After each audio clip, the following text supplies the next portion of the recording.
Hello student, good morning to all of you. स्वागत है आपका स्वनी मेरा क्लासेस में। और आज जो मैं को अपडेट देना है एक्चुअली वो देना है कि जो मध्य प्रदेश लोक सेवा आयोग है आपका, यानी Madhya Pradesh public service commission है, इन्होंने असिस्टेंट प्रोफेसर की जो वैकेंसी अनाउंस की है। और इसके अंदर जो असिस्टेंट प्रोफेसर है उसके अंदर जो टोटल सीट है देखो वो 2117, यानी टोटल 2100 जो है वो 17 सीट जो है इन्होंने अनाउंस किया है। ध्यान रखना, अगर अपन हर स्ट्रीम की अगर बात करते हैं और अगर कॉमर्स की अगर हम लोग बात करें तो इन्होंने 111 सीट जो है वो कॉमर्स डिवीज़न के अंदर जो है वो अनाउंस की है। तो असिस्टेंट प्रोफेसर की जो देखो प्रिपरेशन कर रहे हैं उनके लिए एक अच्छी खबर है कि वो यहाँ पर जो है वो इस कोर्स की तैयारी के लिए जो है वो जा सकते हैं। और यहाँ पर फर्स्ट पेज में ही देखो काफ़ी इन्फॉर्मेशन इन्होंने दे दिया है। इवन इन्होंने परीक्षा की तिथि भी यहाँ पर दे दी है कि भैया 1/6/2025 यानी 1 जून जो है, ध्यान रखना 2025 को इसका एग्ज़ाम हो जाएगा। ठीक है। और प्रवेश पत्र उपलब्धता तिथि भी इन्होंने दे दी है कि 23/5/2025 को, ध्यान रखना, आपका जो है वो परमिशन लेटर जो है वो आपके पास आ जाएगा, एडमिट कार्ड जो वो आपका आ जाएगा। और यहाँ पर ऑनलाइन आवेदन करने की भी तिथि इन्होंने दे रखी है कि ये जो ऑनलाइन है, ध्यान रखना, आप फॉर्म सबमिशन जो है वो 27/2/2025 यानी 27 फरवरी 2025 दोपहर 12 बजे से फॉर्म जो है वो, ध्यान रखना, भरना स्टार्ट हो जाएंगे। और 26 मार्च 2025 दोपहर 12 बजे तक जो है वो आप फॉर्म भर सकते हैं। उसके लिए www.mponline.gov.in या www.mppsc.mp.gov मतलब इस पर जाके जो है वो आप फॉर्म जो है वो फिल कर सकते हैं ऑनलाइन।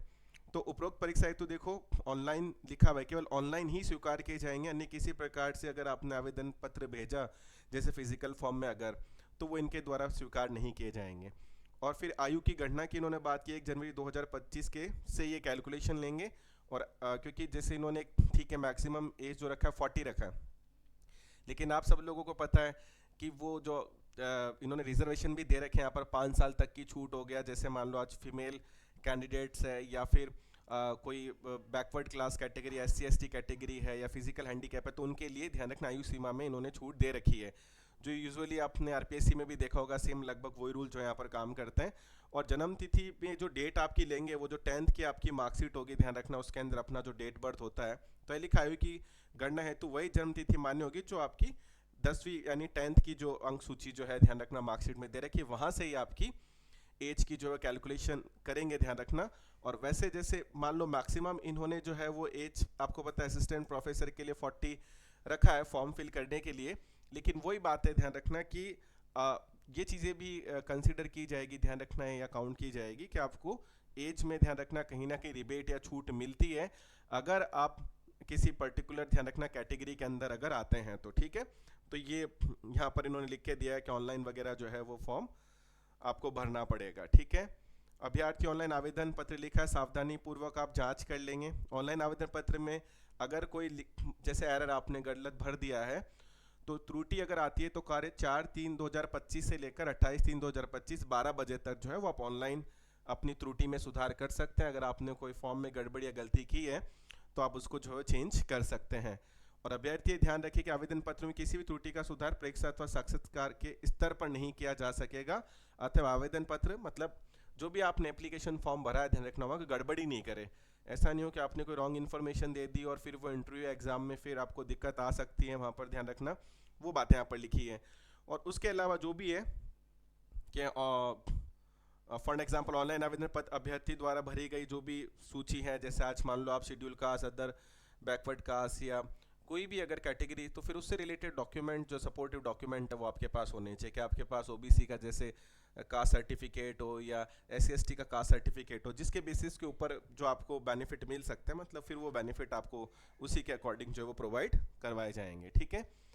और आप लोगों को पता होगा कि अर्हताओं की अगर अपन बात करते हैं असिस्टेंट प्रोफेसर के लिए, तो ठीक है, आपका देखो एक तो है ही कि जो भी रिलीवेंट सब्जेक्ट है उसमें आपका पोस्ट ग्रेजुएशन होना चाहिए, है ना। और उसके साथ साथ आपका जो सेट है, जो भी स्टेट एलिजिबिलिटी टेस्ट है, ध्यान रखना, या फिर नेट है जो नेशनल एलिजिबिलिटी टेस्ट है, तो वो आपका पोस्ट ग्रेजुएशन या सेट या जो नेट है, ध्यान रखना, वो क्लियर होना यहाँ पर ज़रूरी है।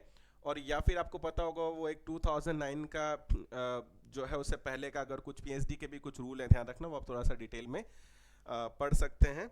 उसके अकॉर्डिंग भी अगर कोई चीज़ हो, अगर आपका PhD भी हो, जैसे लिखा है कि अंतर जो भी व्यक्ति अगर इस ऐसे अभ्यर्थी जिनको यूजीसी नियम 2009 के अनुरूप लिखा है ना, पीएचडी डिग्री प्रदान हुई है, तो वो ध्यान रखना, अगर वो पीएचडी 2009 का जो एक रूल है, अगर अगर उससे पहले का अगर आपका जैसे मान लो पीएचडी है अगर, तो फिर आप उसके थ्रू भी ध्यान रखना आपको जो एलिजिबिलिटी वो मिल जाएगा।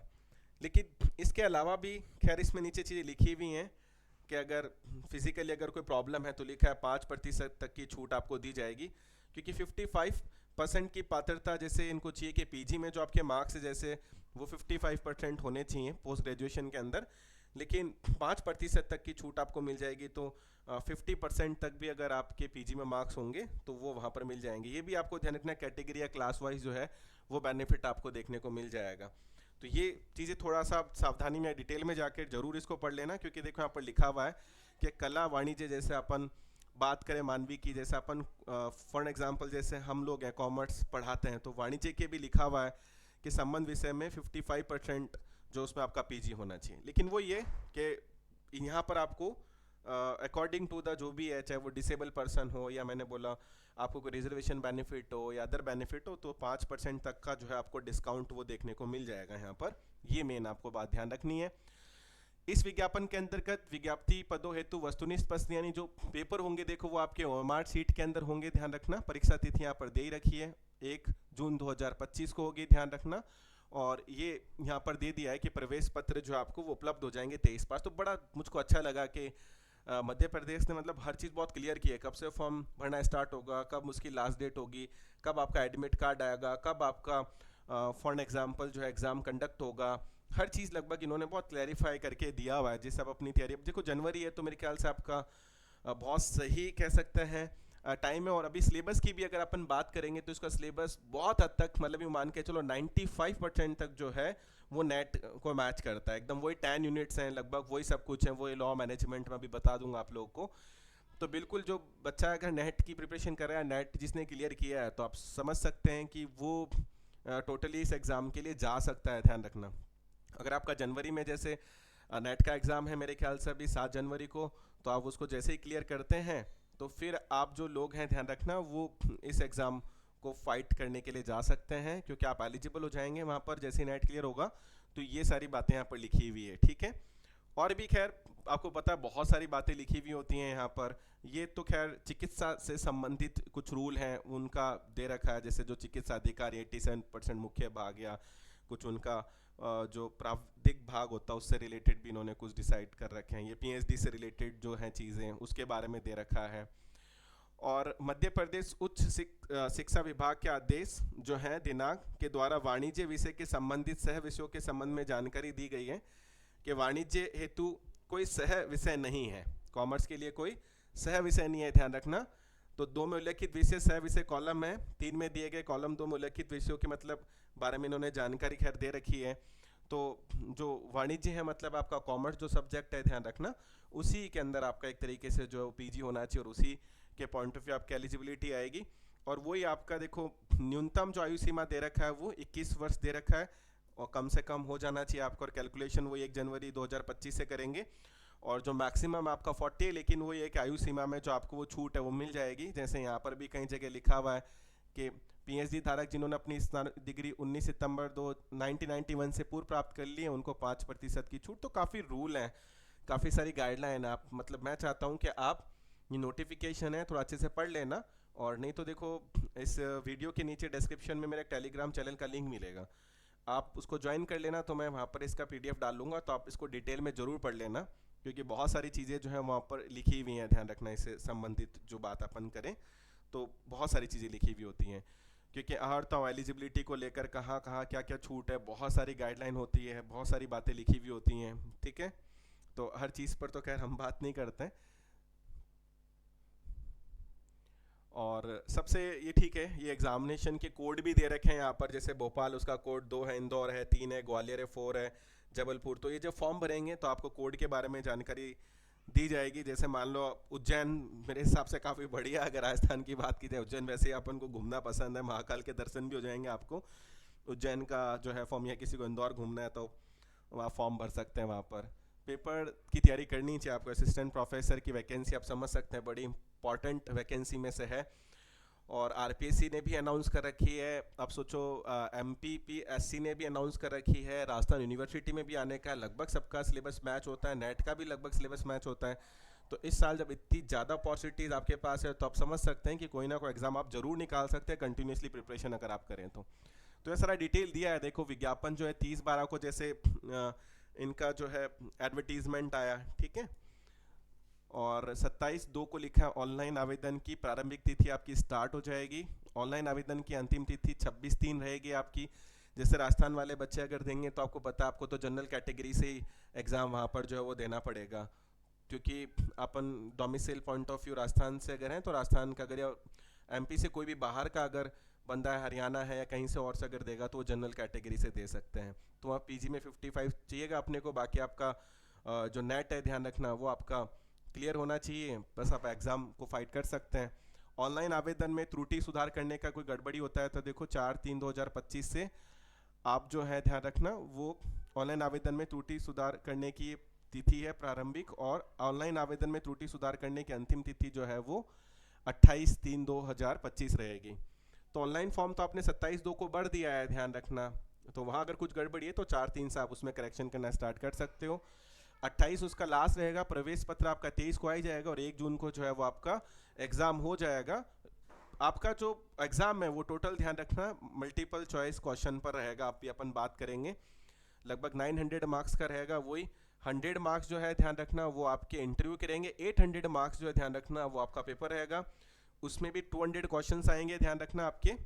जैसे 50 क्वेश्चन जैसे अपन राजस्थान में भी क्या करते हैं, राजस्थान के लोगों को बेनिफिट देने के लिए जैसे राजस्थान हिस्ट्री कल्चर आर्ट्स जो है, जैसे जिसको अपन बोल सकते हैं कि राजस्थान जीके हो गया, जैसे कि अपन पेपर लेते हैं, तो वैसे ही वो वहाँ पर जो है मध्य प्रदेश जो है ध्यान रखना उसका टेट जीके के 50 क्वेश्चन आएंगे। वो 4 मार्क्स के होंगे, यानी 200 मार्क्स तो आपका ये हो जाएगा। और 150 ध्यान रखना जो क्वेश्चन आएंगे आपके वो फिर आपके सब्जेक्ट से रिलेटेड होंगे। जो जैसे आपका जो भी रिलेवेंट सब्जेक्ट है, अगर कॉमर्स है या कुछ जिस आप स्ट्रीम से देना चाह रहे हैं, तो वो वहाँ पर 4 मार्क्स का यानी कितने का हो जाएगा, ये 600 मार्क्स का हो जाएगा आपका। तो 800 मार्क्स आ गए।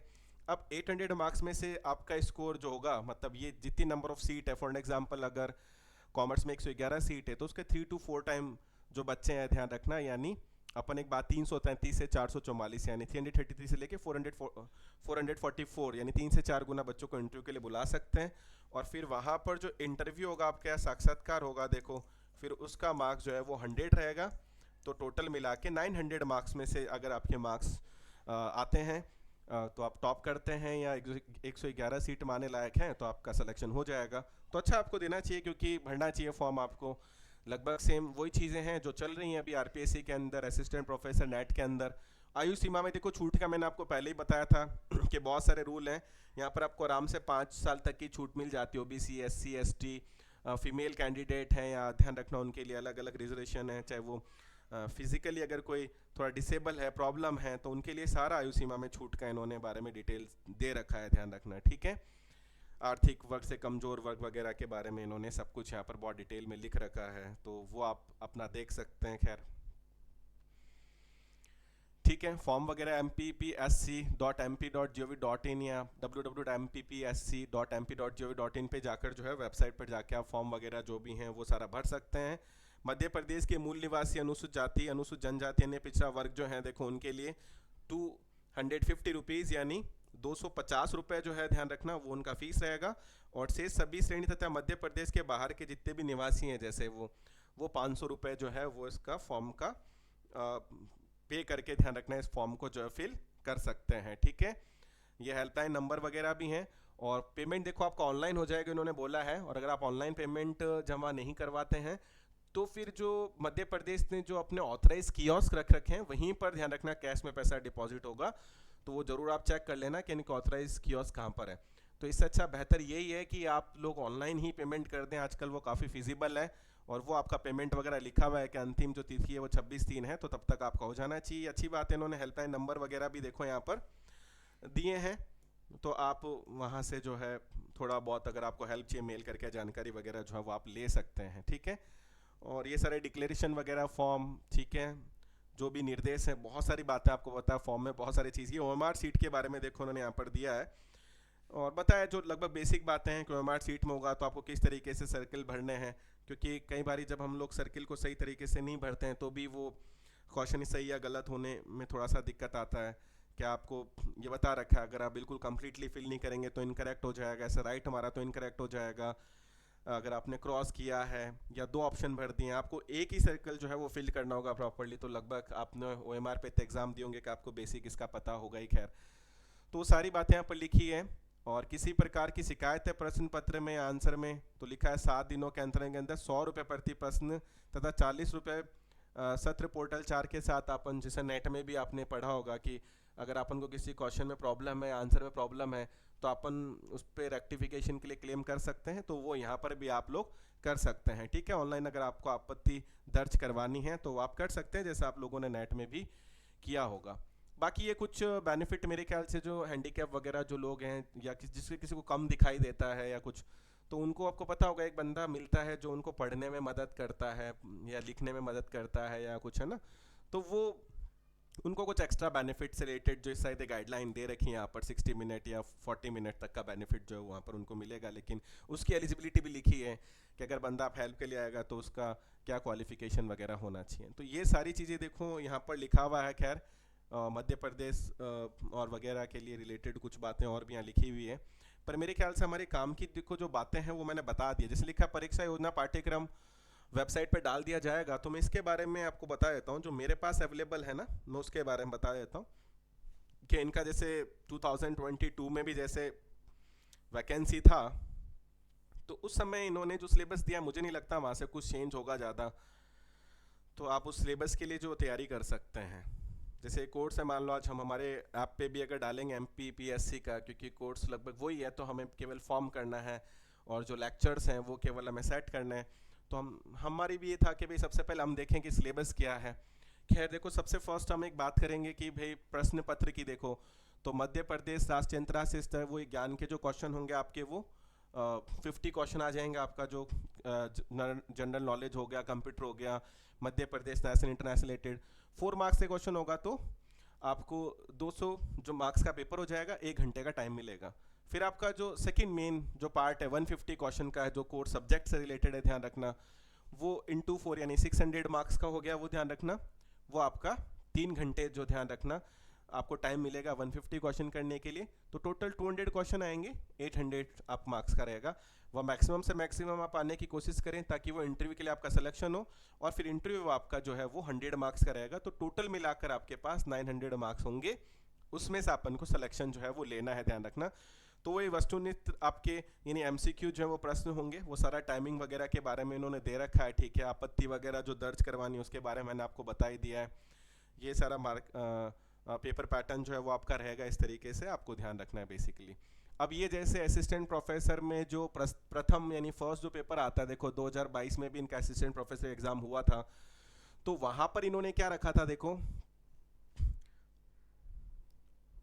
तो वहां पर अगर हम देखें तो मध्य प्रदेश का इतिहास, संस्कृति एवं साहित्य हो गया, तो उसमें महत्वपूर्ण घटनाएं हैं, स्वतंत्रता आंदोलन जो है मध्य प्रदेश का क्या योगदान रहा, उसकी कला संस्कृति, पर्यटन स्थल, प्रमुख व्यक्तित्व, साहित्य वगैरह जो जनरल चीज़ें हैं। फिर मध्य प्रदेश का जैसे भूगोल है, उसकी जलवायु प्रकृति, उसकी राजनीति, उसका अर्थशास्त्र है, तो सामाजिक व्यवस्था वगैरह, आर्थिक विकास, तो ये सब कुछ आपको ध्यान रखना है।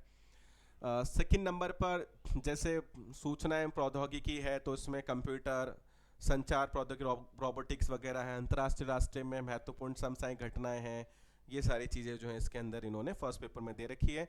तो देखो मेरे ख्याल से इसके अंदर 5 यूनिट है, तो ईच यूनिट आप 10 मार्क्स की ले सकते हैं, यानी 50 मार्क्स का जो है वो आपका ये पोर्शन रहेगा। ठीक है, 50 marks in the sense 50 questions रहेंगे और इंटू 4 यानी 200 मार्क्स में आपका रहेगा। तो अगर 200 मार्क्स के पॉइंट ऑफ व्यू अगर अपन देखें, मार्क्स के पॉइंट ऑफ व्यू अगर देखें और 5 यूनिट अगर, तो लगभग हर यूनिट आपका 40 मार्क्स का जो है वो हो जाएगा।